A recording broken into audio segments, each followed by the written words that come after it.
pharmacique et paramédicale. Comme à l'annexe, il y avait un laboratoire d'analyse médicale. C'est le seul laboratoire qui existe sur tout le département de Kabylie. Ce qui fait que la pharmacie Musso était réputée, connue et réputée pour la vente des médicaments, la vente du paramédical, la vente du parapharmaceutique et également pour les analyses biomédicales. Alors Musso, donc, en tant que responsable, premier responsable, secondé par Omar Boubret, il y a un stagiaire dont je parlais tout à l'heure, mais il a quitté en 56, au mois de juin, il a terminé son stage, Bernard, et il y avait le responsable administratif, le premier responsable administratif, il s'appelait Robert Venturini. C'est un italien celui-là. Robert Venturini. Alors lui, il avait la charge administrative, financière, comptable, etc. de toute la pharmacie. Donc après Robert Venturini, le deuxième responsable, c'était moi. Troisième responsable, c'est Omar Boubret.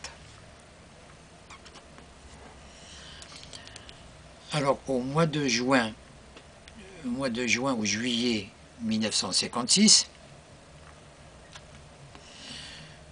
Venturini, Robert, démissionne de la pharmacie et rentre comme secrétaire au commissariat de police de Tizi Ouzou.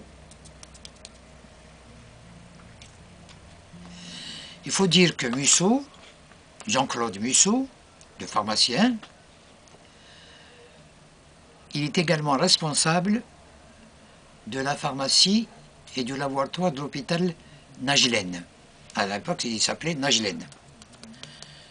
Ce qui fait qu'il était beaucoup plus occupé À l'hôpital qu'à la pharmacie. Alors, comme Venturini démissionne, Musso me prend à part, il me dit Amar, il m'aimait beaucoup, il m'estimait beaucoup. Maintenant, tu as la charge de la pharmacie. Jusqu'à maintenant, tu as la charge des commandes, de la vente, etc. Maintenant, tu as la charge de la gestion totale de la pharmacie. Tout. Vous étiez passé à Voilà, je te fais confiance. le gérant. J'avais 21 ans. Je te fais confiance, je te connais maintenant. Je t'ai donné une formation. Je suis sûr que tu es dans les capacités de gérer la pharmacie comme si c'était moi. Bon. Donc Robert Venturini quitte la pharmacie, donc je deviens le gérant de la pharmacie, le responsable total de la pharmacie. De temps en temps, Musso passait à la pharmacie pour faire les analyses,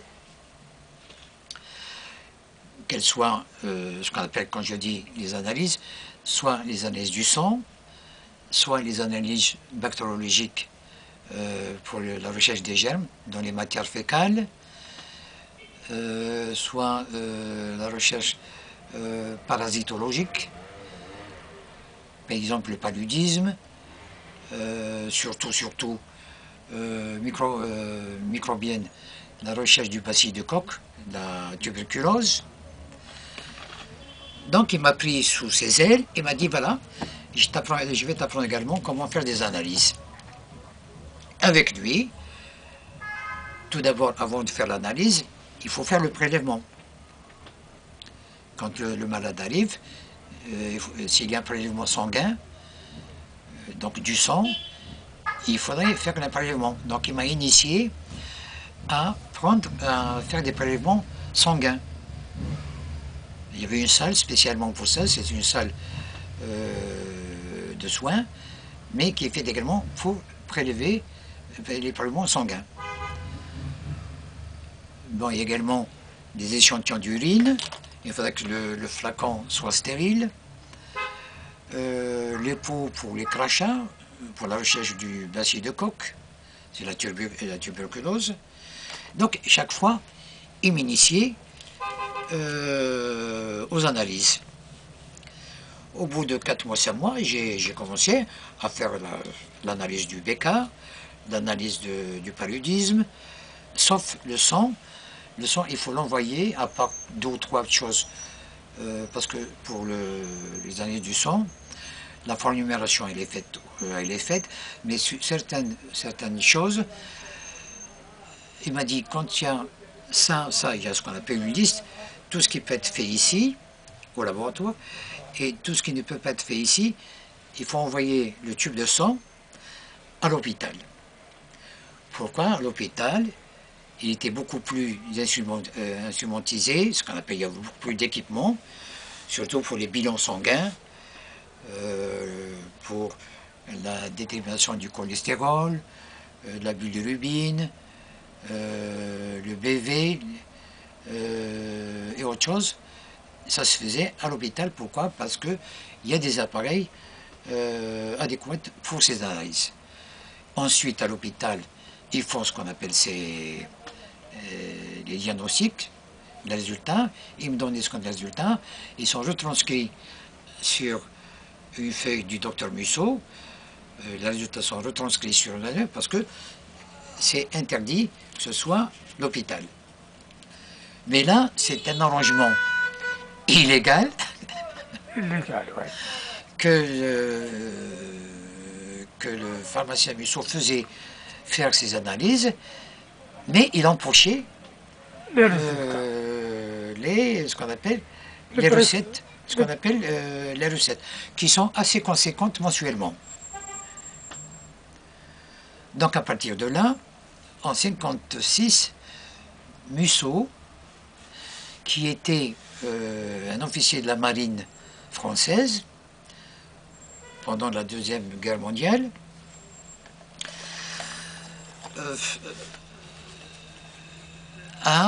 s'est réengagé dans l'armée française. Il était lieutenant, donc quand il s'est engagé, il avait toujours les mêmes galons de lieutenant de vaisseau marine. Il avait une belle tenue d'officier de la marine, avec ses 2 galons.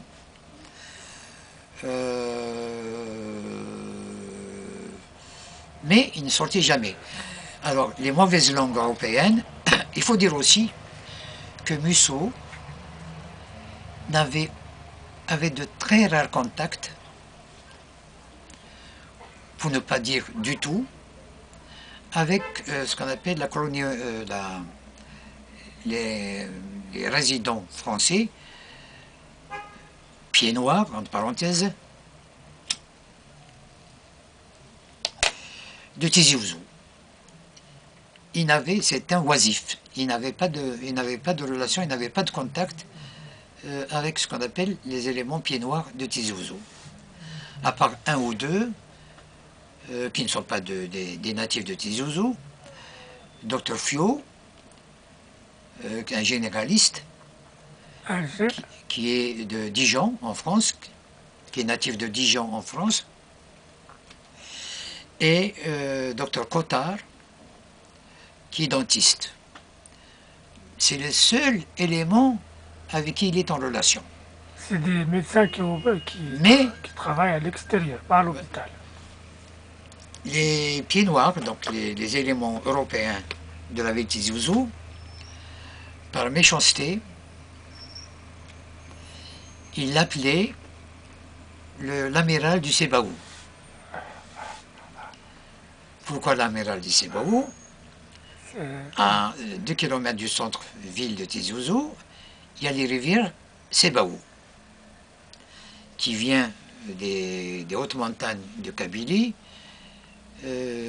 En hiver, elle est quand même, c'est une rivière assez conséquente, remuante, qui débouche à Abou.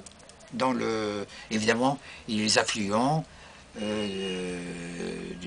beaucoup d'affluents qui venaient le grossir le lit C'est bon, oui. du